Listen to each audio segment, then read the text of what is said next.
नमस्कार, मैं अंजना और आप देख रहे हैं टीवी 22 न्यूज। आइए रुक करते हैं आज की बड़ी खबर पर।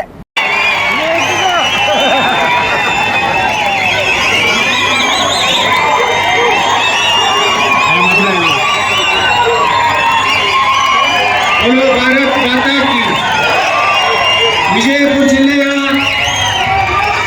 ವಿವಿಧ ಯೋಜನೆ ಮತ್ತು ಕಾಮಗಾರಿಗಳ ಉದ್ಘಾಟನೆ ಹಾಗೂ ಶಂಕುಸ್ಥಾಪನೆ ಸಮಾರಂಭದ ಉದ್ಘಾಟಕರು ಕರ್ನಾಟಕ ಗಣ ಸರ್ಕಾರದ ದಾಖಲೆಯಲ್ಲಿ ತಮ್ಮನ್ನ ಸೇರಿಸಿಕೊಂಡಂತಹ ಕರ್ನಾಟಕದ ಸನ್ಮಾನ್ಯ ಮುಖ್ಯಮಂತ್ರಿಗಳಾದಂತಹ ಸನ್ಮಾನ್ಯ ಶ್ರೀ ಸಿದ್ದರಾಮಯ್ಯ ಸಾಹೇಬ್ರೆ, ವೇದಿಕೆ ಮೇಲೆ ಉಪಸ್ಥಿತರಿರುವಂತಹ ಎಲ್ಲ ಅವರ ಸರ್ಕಾರದ ಗೌರವಾನ್ವಿತ ಸಚಿವರುಗಳೇ, ಎಲ್ಲ ಗುರುಗಳೇ, ನಮ್ಮ ಜಿಲ್ಲೆಯ ಉಸ್ತುವಾರಿ ಸಚಿವರಾದಂತಹ ಡಾಕ್ಟರ್ ಎಂ ಬಿ ಪಾಟೀಲ್ ರೇ, ವಿಜಯಪುರ ಮಹಾನಗರ ಪಾಲಿಕೆಯ ಪ್ರಥಮ ಪ್ರಜೆ ಮಹಾಪೌರರಾದಂತಹ ಶ್ರೀ ಎಂ ಎಸ್ ಕರಡಿ ಅವರೇ, ವಿಜಯಪುರ ಜಿಲ್ಲೆಯ ಎಲ್ಲ ಗೌರವಾನ್ವಿತ ವಿಧಾನಸಭೆ ಹಾಗೂ ವಿಧಾನ ಪರಿಷತ್ತಿನ ಎಲ್ಲ ಗೌರವಾನ್ವಿತ ಸದಸ್ಯಗಳೇ, ಈ ಕಾರ್ಯಕ್ರಮದಲ್ಲಿ ಭಾಗವಹಿಸಿದಂತ ಎಲ್ಲ ವಿಜಯಪುರ ಜಿಲ್ಲೆಯ ಮೂಲೆ ಮೂಲೆಯಿಂದ ಬಂದಂತ ಎಲ್ಲ ನನ್ನ ಹಿರಿಯರೇ, ಅಣ್ಣ ತಮ್ಮಂದಿರೇ, ತಾಯಂದಿರೇ, ಪತ್ರಕರ್ತರೇ, ಮುದ್ದು ಮಕ್ಕಳೇ, ಮೊದಲನೇದಾಗಿ ವೀರರಾಣಿ ಕಿತ್ತೂರು ಚೆನ್ನಮ್ಮನವರ ಮೂರ್ತಿಯನ್ನ ಉದ್ಘಾಟನೆ ಮಾಡಿ ವಿಜಯಪುರ ಬಸ್ ನಿಲ್ದಾಣಕ್ಕೆ ನಮ್ಮ ವೀರರಾಣಿ ಕಿತ್ತೂರು ಚೆನ್ನಮ್ಮನವರ ನಾಮಕರಣವನ್ನು ಮಾಡಿದಂತ ಕರ್ನಾಟಕದ ಮುಖ್ಯಮಂತ್ರಿ ಶ್ರೀ ಸಿದ್ದರಾಮಯ್ಯನವರಿಗೆ ವಿಜಯಪುರ ನಗರದ ಜನತೆ ವತಿಯಿಂದ ಹೃತ್ಪೂರ್ವಕವಾದಂತ ಅಭಿನಂದನೆಗಳನ್ನು ಸಲ್ಲಿಸ್ತೇನೆ. ಅದಕ್ಕಾಗಿ ವಿಶೇಷ ಪ್ರಯತ್ನ ಮಾಡಿದಂತ ನಮ್ಮ ಜಿಲ್ಲೆಯ ಉಸ್ತುವಾರಿ ಸಚಿವರಾದಂತ ಡಾಕ್ಟರ್ ಎಂ ಬಿ ಪಾಟೀಲ್ರಿಗೆ ಮತ್ತು ನಮ್ಮ ಸಾರಿಗೆ ಸಚಿವರಾದಂತ ಶ್ರೀ ರಾಮಲಿಂಗಾರೆಡ್ಡಿ ಅವರಿಗೆ ನಾನು ವಿಜಯಪುರ ಜಿಲ್ಲೆಯ ಜನತೆಯ ಪರವಾಗಿ ಹೃತ್ಪೂರ್ವಕವಾದಂತ ಕೃತಜ್ಞತೆಗಳನ್ನ ಈ ಸಂದರ್ಭದಲ್ಲಿ ಸಲ್ಲಿಸ್ತೇನೆ. ಯಾಕಂದ್ರೆ ಯಾರು ಒಳ್ಳೆ ಕೆಲಸ ಮಾಡಿರ್ತಾರೆ ಅವ್ರಿಗೆ ಅಭಿನಂದನೆಯನ್ನು ಹೇಳಬೇಕಾಗಿದ್ದು ನನ್ನ ಧರ್ಮ. ನನ್ನ ಸಂಸ್ಕಾರ ಏನ್ ಕಲಿಸಿದೆ ಅಂದ್ರೆ, ಇವತ್ತು ಸಿದ್ದರಾಮಯ್ಯನವರು ಒಳ್ಳೆ ಕೆಲಸ ಮಾಡಿದಾಗ ಸರ್ಕಾರ ಕಾರ್ಯಕ್ರಮದಲ್ಲಿ ಅವರಿಗೆ ಅಭಿನಂದನೆಯನ್ನ ಗೌರವ ಕೊಡುವಂಥದ್ದು ನನ್ನ ಧರ್ಮ ಮತ್ತು ಕರ್ತವ್ಯ ಅಂತ ನಾನು ತಿಳ್ಕೊಂಡಿದ್ದೆ. ಅವಶ್ಯಕತೆ ನನಗಿಲ್ಲ ಮತ್ತು ನಾನು ಸಿದ್ದರಾಮಯ್ಯನವರ ಏಜೆಂಟ್ ಅಲ್ಲ. ಕೆಲವೊಂದು ಹೇಳ್ಕೊತಾರೆ ನನ್ನ ಮೇಲೆ ಸಿದ್ದರಾಮಯ್ಯ ಏಜೆಂಟ್. ನಾ ಎಂದೂ ಅವ್ರ ಬಳಿ ಹೋಗಿಲ್ಲ, ಮುಖ್ಯಮಂತ್ರಿ ಅಲ್ಲಿ.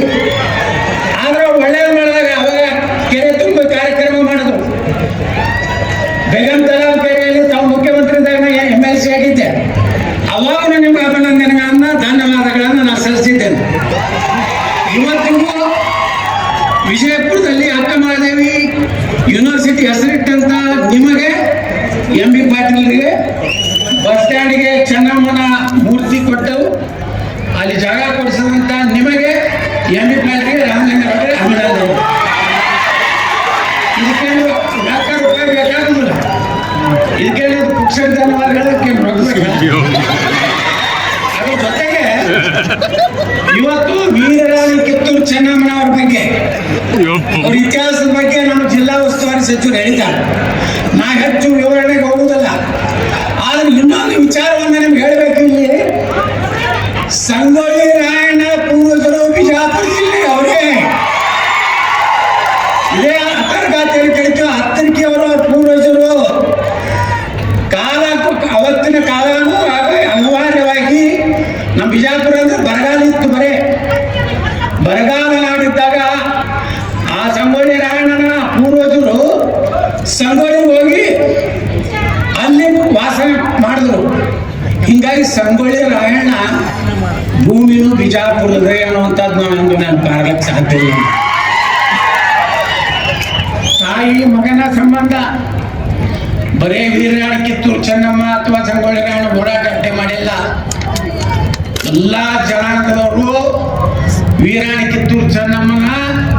ವಿಶ್ವಾಸದ ಪಾತ್ರದಲ್ಲಿರುವಂತ ಸುಮಾರು 7-8 ಜನ ಏನು ಥ್ಯಾಕ್ರೆ ಬಹುಶಃ ಜಗತ್ತಿನಾಗ ಇವತ್ತು ಥ್ಯಾಕ್ರೆ ಒಬ್ಬ IAS ಇವಾಗ IAS ಇವಾಗ ICS ಆಫೀಸರ್ನ ಹೊಡೆದವ್ರು ಯಾರಪ್ಪ ಅಂದ್ರ ಅಂಟೂರು ಬಾಳಪ್ಪನವರು ವಾಲ್ಮೀಕಿ ಜನಾಂಗದವರು, ಸಂಗೊಳ್ಳಿ ರಾಯಣ್ಣ ಹಾಲಮತ ಸಮಾಜ, ಅದ್ರ ಜೊತೆಗೆ ಎಲ್ಲ ಸಮಾಜದವರು ಒಡ್ಡರ ಎಲ್ಲಣ್ಣ ಅದಾನೆ, ಬಂಜಾರ ಸಮಾಜದವ್ರು ಅದಾರೆ.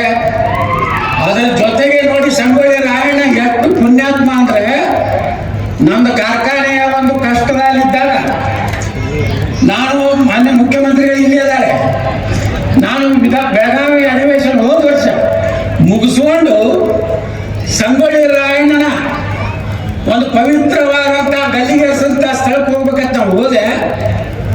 ನನಗೆ ಆಶ್ಚರ್ಯ ಆಗಿದೆ, ಆ ಪವಾಡ ಪುರುಷ ಸುಪ್ರೀಂ ಕೋರ್ಟ್ನಲ್ಲಿ ನನ್ನ ಕಾರ್ಖಾನೆ ಕೇಸ್ ಇನ್ನ ಸಂಗೊಳ್ಳಿ ರಾಯಣ್ಣನ ಒಂದು ಪವಿತ್ರ ಭೂಮಿಯ ಒಳಗೆ ಕಾಲಿಟ್ಟೈತೆ, ಸುಪ್ರೀಂ ಕೋರ್ಟ್ನಲ್ಲಿ ನಾವು ಗೆಲ್ಲುವಂತ ಒಂದು ಆದೇಶ ಆಯಿತು. ನಾನು ಮಾದಪ್ಪ ಸಾಹೇಬ್ರನ್ನಾಗಿ ಮಾತಾಡ್ತಾ ಇದ್ದೀವಿ. ಈ ಒಂದಿನ ಹೋರಾಟಗಾರರು ಸ್ವಾರ್ಥಕ್ಕಾಗಿ ಎಂದು ಹೋರಾಟ ಮಾಡಲಿಲ್ಲ, ಕುರ್ಚಿಗಾಗಿ ಹೋರಾಟ ಮಾಡಲಿಲ್ಲ. ಇವತ್ತು ವೀರರಾಣಿ ಕಿತ್ತೂರು ಚೆನ್ನಮ್ಮನೊಳಗೆ ಗಟ್ಟಿ ನಿಂತಿರ್ಬೇಕಾದ್ರೆ ಸಂಗೊಳ್ಳಿ ರಾಯಣ್ಣ, ಅಂಟೂರು ಬಾಳಪ್ಪ, ದೊಡ್ಡರ ಎಲ್ಲಣ್ಣ ಇವರೆಲ್ಲ ರೊಕ್ಕಕ್ಕಾಗಿ ನಿಲ್ಲಲಿಲ್ಲ, ಈ ದೇಶದ ಸ್ವಾತಂತ್ರ್ಯಕ್ಕಾಗಿ ಹೋರಾಟ ಮಾಡಂತ ಪುಣ್ಯಾತ್ಮರು. ನಾವು ಬರೀ ವೀರರಾಣಿ ಕಿತ್ತೂರು ಚೆನ್ನಮ್ಮ ಒಂದು ಜಾತಿಗೆ ಹೋಲಿಸ್ತೀವಿ ಅಲ್ಲ.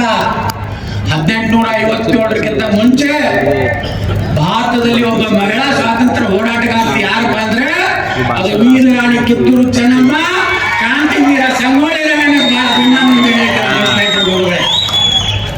ಈಗ ಇಷ್ಟಕ್ಕೆ ಸಾಕಲ್ಲ, ಇನ್ನು ಮುಂದೆ ನಮಗೇನ್ ಬೇಕು ನೋಡ್ರಿ. ಸಂಗೊಳ್ಳಿ ರಾಯಣ್ಣವ್ರ ಗಲ್ಲಿಗೇರಿಸದಂತವೆಲ್ಲ ಮಾತಾಡ್ತೀವಿ, ಆದ್ರೆ ಅವ್ರ ಕೂಡ 7 ಮಂದಿ ಗಲ್ಲಿಗೇರಿಸಿದ್ರು. ಎಲ್ಲ ಜನಾಂಗದವ್ರು 7 ಮಂದಿ ಪ್ರಾಣ ಕೊಟ್ಟರು. ನಗನಗತ ಹೆಂಗ ಭಗತ್ ಸಿಂಗ್ ಈ ದೇಶಕ್ಕೆ ನಗನಗತ ತನ್ನ ಗಲ್ಲಿಗೇರಿಸುವಂತ ಕಾಲದಲ್ಲಿ ನಗೋತ ಪ್ರಾಣ ಕೊಟ್ಟ, ಹಂಗ ಸಂಗೊಳ್ಳಿ ರಾಯಣ್ಣ ಜೊತೆಗೆ ಸಂಗೊಳ್ಳಿಯ ರಾಯಣ್ಣ ರೋಗಣ್ಣವ್ರು, ಇವರು ಸಂಗೊಳ್ಳಿ ರಾಯಣ್ಣ ರೋಗಣ್ಣವ್ರ ಅಡ್ಡ ಹೆಸರು. ಬಾಳು ನಾಯಕ್, ಮಲ್ಲ ನಾಯಕ್ ವಾಲ್ಮೀಕಿ ಜನಾಂಗದವ್ರು, ಬಸಲಿಂಗಪ್ಪ ಹನವರಟ್ಟಿ, ಕರಬಸಪ್ಪ ಬೆಳವಡಿ, ಭೀಮಾ ಜಿಡ್ಡಿಮನಿ ಹೊಗರ್ತಿ, ಕೆಂಚಪ್ಪ ಸಂಗ್ರೇಶ್ವರ್, ಅಪ್ಪೋಜಿ ನಾಯಕ ಸುತ್ತಗಟ್ಟಿ. ಇವರಿಗೆ 7 ಮಂದಿಗೆ ಒಂದೇ ದಿವಸ ಸಾರ್ವಜನಿಕವಾಗಿ ಗಲ್ಲಿಗೇರಿಸಿದ್ರು, ಜೀವಾವಧಿಗೆ ಶಿಕ್ಷೆಗೊಳಗಾದಂಥವ್ರು.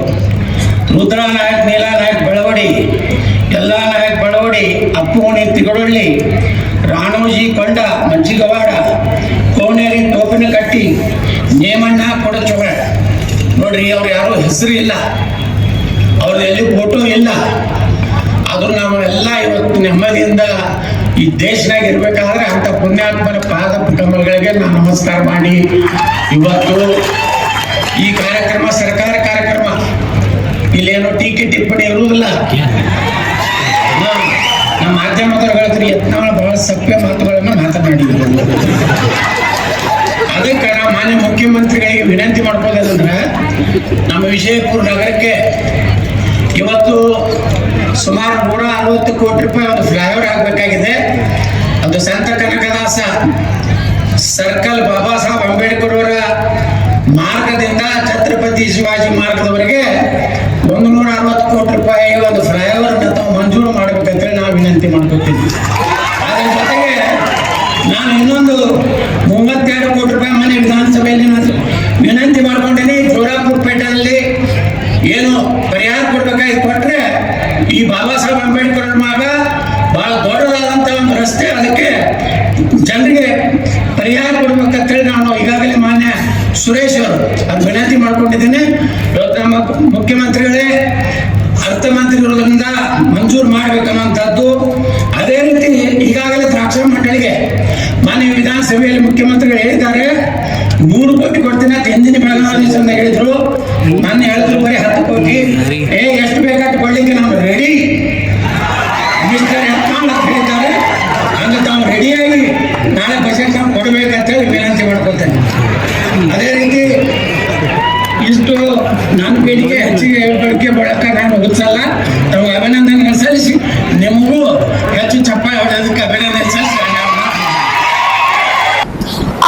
बस इतना ही, फिर मिलते हैं एक ऐसी ही बड़ी खबर के साथ। तब तक के लिए नमस्कार और देखते रहिए TV22 न्यूज।